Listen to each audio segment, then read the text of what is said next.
v dnešnom videu uvidíte.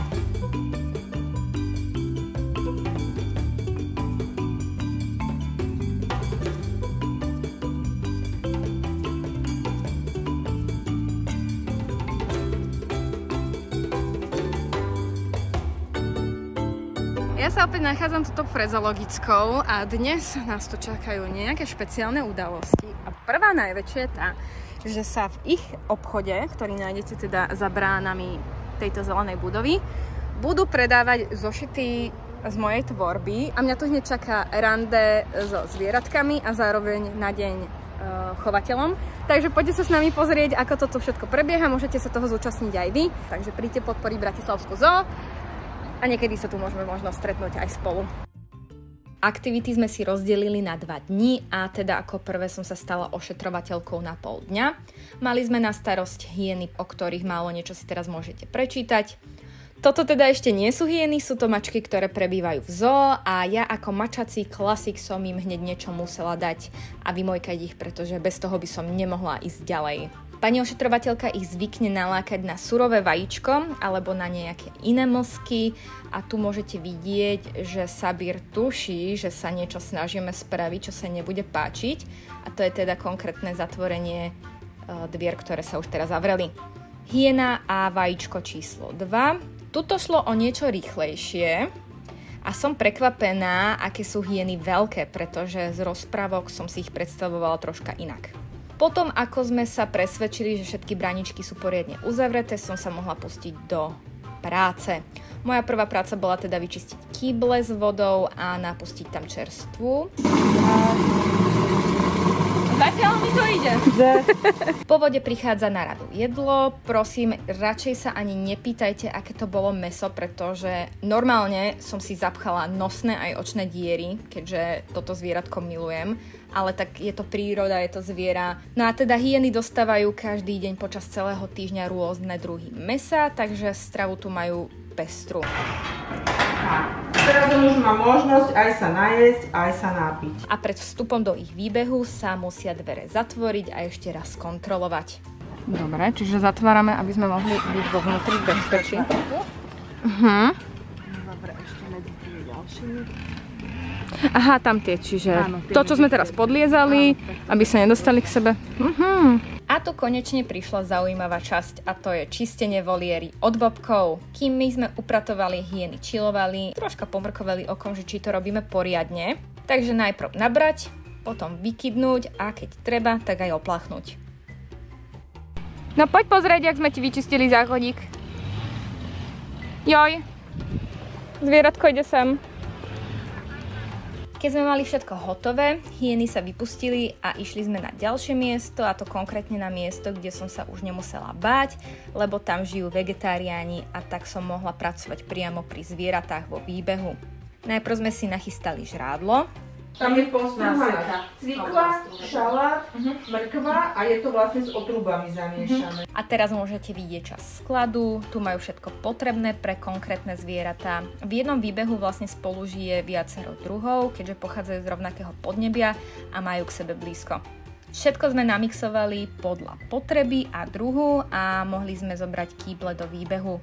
Najprv sa v kľude o samote nakrmili baby alpaky, pretože jedna z nich čaká bábo, takže sa musí kontrolovať, čo spapá. Ja som sa aj takto nenápadne dotkla, pretože je to najmilší kožušťak, pani Boža. No a potom sme išli nakrmiť nandu. To sú tieto veľké vtáky na obrovských nohách s obrovským krkom. A celkom som sa ich bála, pretože rešpekt, ale odhodlala som sa aspoň na takýto ťukanec, lebo veď kto by sa nechcel dotknúť veľkého vtáka, že? Cestou ďalej sme dosypali granule ďalším zvieratám, a to konkrétne do budy, kde zrejme spia mary stepné. Tí na videu moc neuvidíte, lebo sa boja, ale predstavte si rýchleho zajaca s kapibarou dokopy. Tu je mama alpaky, ktorá sa zdržiava aj s malým úplne vzadu a teraz vás nechám si vychutnať tieto zábery malého Čokyho. Nie, nevolá sa tak, ale veľmi by som chcela, aby sa tak volalo.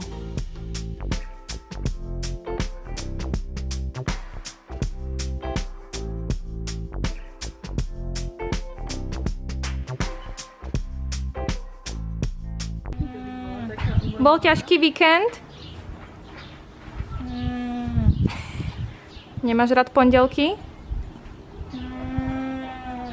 nechápem, že sa mi podaril tento záber. Vedľa vo výbehu sú lamy krotké, pred ktorými mám tiež rešpekt, pretože sú oproti alpakám veľmi veľké a tie sme tiež nakrmili. Bodinko, poď tuto máš. Očividne vedľa u susedov bolo málo a ako je u nás zvykom, závideli aj to, čo sami mali doma. Teraz prichádza na rad zábavnejšie zbieranie bobkov ako u hyen, pretože ich bolo nie len že viac, ale my sme ich normálne že museli hľadať vo vysokej tráve. Prísahám, že voňali, alebo teda skôr smrdeli ako olivy a ja olivy faktže z duše neznášam, takže som to dávala všetko na jeden nádych. Lentilky, deti! Čo kapik? Zatiaľ, čo my sme pracovali, tak si alpaky užívali slniečko. Potom sme im umyli nádoby na pitie, napustili čerstvú vodu a osprchovali ich. A práve pri tejto činnosti mi napadlo, že by bolo super sa s vami spojiť a vyzbierať peniažky na bazén pre alpaky, pretože ako vidíte, vodu fakt že milujú a majú ju buď iba z hadice, alebo z tej malinkej nádobky, do ktorej sa ani nezmestia, takže sa v nej nemôžu hrať a hlavne sa v nej nemôžu ovlažiť a kúpať sa. Takže by som bola veľmi rada, ak by ste podporili toto video lajkom, komentárom a pozretím reklám a vlastne celé zárobky z tohoto videa budú darované zoologickej, aby mohli postaviť bazénik. Keď sme mali všetko upratané a vysypané, tak sme sa presunuli na ďalšie stanovisko, kde som nasypala zeleninku a nejaké krmivo a potom sme šli opäť zbierať prekvapenia ku kengurkám. Tento drobček je odchovaný človekom, takže sa až tak moc nebojí a dokáže si užívať dotyk. Tu sme vyčistili pokosenú trávu vo výbehu, kde bývajú aj tieto emu vtáky, ktoré majú kuracie krídla. Naozaj majú malé krídla a ja chcem, aby ste si to vygooglili, pretože som neverila a skoro som odpadla. Takto nejako teda vyzerá byť na pol dňa chovateľom v bratislavskej zoo a ak sa vám páči táto aktivita, tak sa na ňu môžete prihlásiť aj vy. My sme opäť v zoo a tentokrát sa nebudeme starať o výbeh, ale ideme na rande so žirafami. Keď mi povedali, že je možnosť zažiť rande so žirafou, tak som ani sekundu neváhala. Je to zážitok na celý život a zároveň niečo podobné sa nenaskytne každý deň, hlavne ak ste milovníkom zvierat tak ako ja. Rande sa začína nasledovne.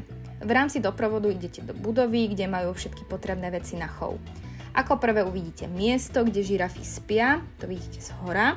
A ak si chcete prečítať niečo zaujímavé, tak si stopnite video a my pokračujeme ďalej. To, čo ste videli teda zhora, vyzerá takto a práve touto úzkou uličkou sa dostanete k výbehu so zvieratami. Pán ošetrovateľ, ktorý bol veľmi milý, nás najprv poučil, ako sa chovať v prítomnosti žirafiaka, ktorý ako jediný sa nechá hladkať v rámci návštevy. A je to ten najväčší zo všetkých, tie dve sú babí a sú nejako rodine spriaznené. Dostali sme takýto kýbel s jedlom, z ktorého sme krmili a mohli sme si vyskúšať aj krmenie z rúk, keďže žirafy majú taký ohybný jazyk. Tu môžete teda vidieť moju reakciu s tým, že ja a zvierace sliny moc nie sme kamaráti. Počas tohoto sme sa dozvedeli niekoľko zaujímavostí. Od pána ošetrovateľa sme boli navigované, ako hladkať, kde skúsiť srsť. A v rámci tohoto celého sme mali dokonca aj divákov a nie ľudí, ale zebričky, ktoré žijú v jednom výbehu so žirafami a síce neboli pozvané na rande, ale oplatilo sa im to. A práve tu som zistila, že sú to vlastne exotické kone. No a teraz si môžete tipnúť v komentároch, že či si myslíte, že sú zebry bielo-čierne alebo čierno-biele. Teda, že či sú biele s čiernymi pruhmi alebo čierne s bielými. Nachádzať sa v blízkosti týchto zvierat je neopísateľný pocit a ak chcete zažiť niečo podobné aj vy, alebo chcete darovať takýto zážitok niekomu svojmu blízkemu, tak si môžete zarezervovať termín na stránke Zoo Bratislava a hneď môžete aj využiť môj zľavový kód PATRA25. Nakoniec sme sa teda rozlúčili s pánom žirafiakom, posledné pohľadkanie dostal aj zebriak a my sme mohli ísť ďalej. Naše ďalšie rande bude s jedným zvieratkom z týchto a vy si môžete zatiaľ tipnúť, že ktoré to bude.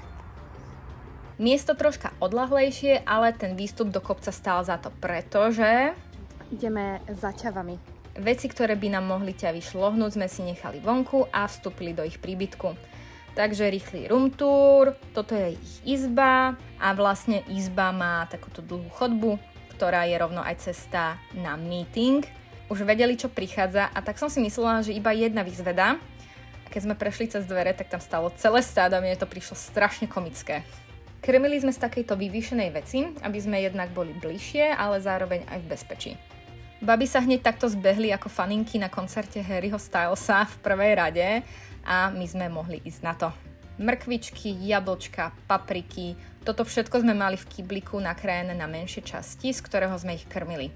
Ťavie rande bolo o niečo živšie, keďže je na mieste viac hladných krkov, stále sa tam pretláčajú a ťavy sú celkovo rýchlejšie ako žirafy. Obe rande boli svojím spôsobom iné, ale zároveň boli obe krásne a veľmi som si to užila. Na záver sme ešte dostali možnosť nakrmiť malú ťavičku, ktorej mama stratila mlieko, takže sme ho tam dojčili, pokým mama kontrolovala, či to robíme správne. Majú tu aj upratovaciu čatu, ktorá nastúpila hneď, ako sa niečo vylialo. Fajne vyrandené sme a bolo to úplne super. Poďme sa ešte pozrieť ďalej, čo tu máme a ja dúfam, že sa vám zatiaľ páči.